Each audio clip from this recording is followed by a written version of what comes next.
cerita tentang kelahiran Musa yang bersumber dari Alkitab.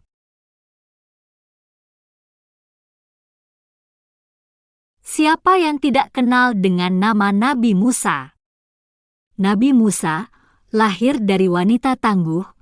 Ayahnya seorang pria dari salah satu suku Yehuda, yaitu Lewi, dan ibunya juga dari suku yang sama, atau biasa disebut dengan Ibrani di Mesir. Musa adalah orang pertama yang diperintah oleh Tuhan Allah untuk membawa bangsa Israel keluar dari tanah Mesir. Mengapa Tuhan Allah memerintahkan bangsa Israel keluar dari Mesir?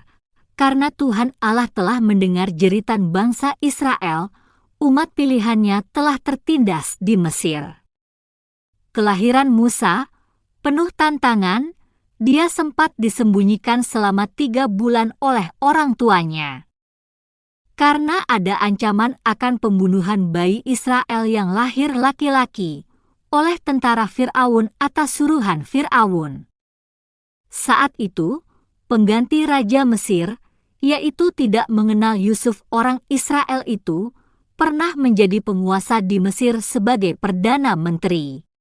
Oleh karena kelahiran Musa membawa suatu tanda, maka Musa saat itu disembunyikan agar luput dari pembunuhan.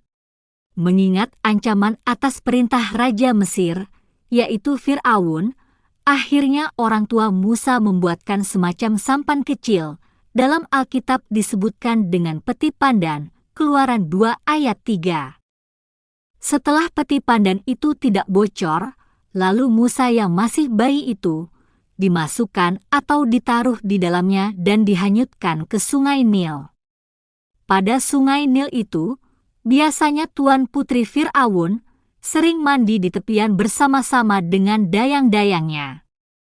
Setiap saat tuan putri Fir'aun mandi di sungai Nil, selalu ditemani dengan dayang-dayangnya.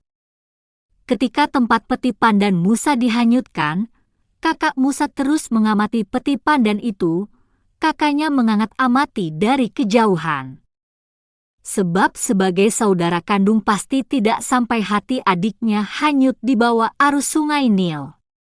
Saat peti pandan itu mengikut aliran sungai, rupanya Musa sedang menangis dalam peti pandan yang hanyut itu.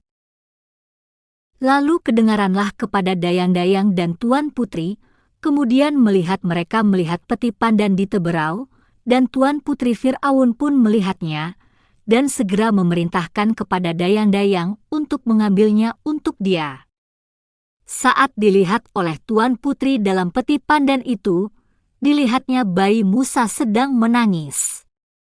Akhirnya timbul belas kasihan dan berkata, "Tentulah ini bayi orang Ibrani." Dari kejauhan, kakak Musa melihat kalau peti pandan itu telah diambil oleh dayang-dayang tuan putri, maka ia menghampiri tuan putri dan berkata, "Akan kupanggilkan bagi tuan putri seorang inang penyusu dari perempuan Ibrani untuk menyusukan bayi itu bagi tuan putri." Akhirnya tuan putri menyetujuinya dan berkata, "Baiklah." Selanjutnya dipanggillah, ibunya menemui tuan putri dan menyusui bayi itu. Melihat ini, lalu tuan putri Fir'aun berpesan kepada si ibu, yang sebenarnya adalah ibu si Musa. Katanya, "Bawalah bayi ini dan susukanlah dia bagiku, maka aku akan memberi upah kepadamu."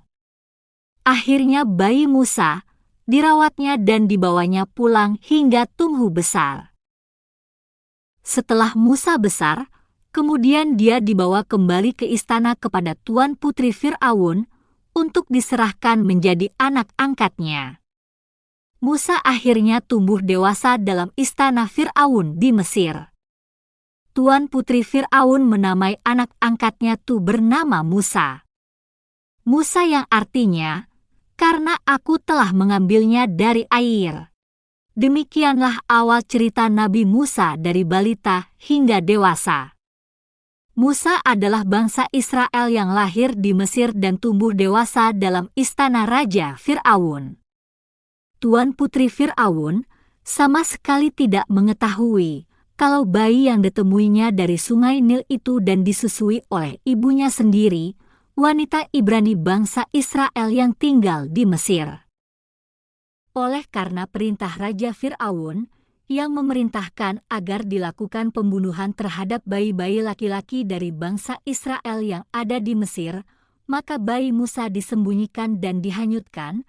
Semoga bayi itu memperoleh kehidupan lain daripada dilihat oleh orang tuanya dibunuh dengan keji. Cerita ini hanya ada dalam Alkitab yang dicatat dalam Keluaran 2 ayat 1-10. Terima kasih bila mana saudara telah mendengarnya.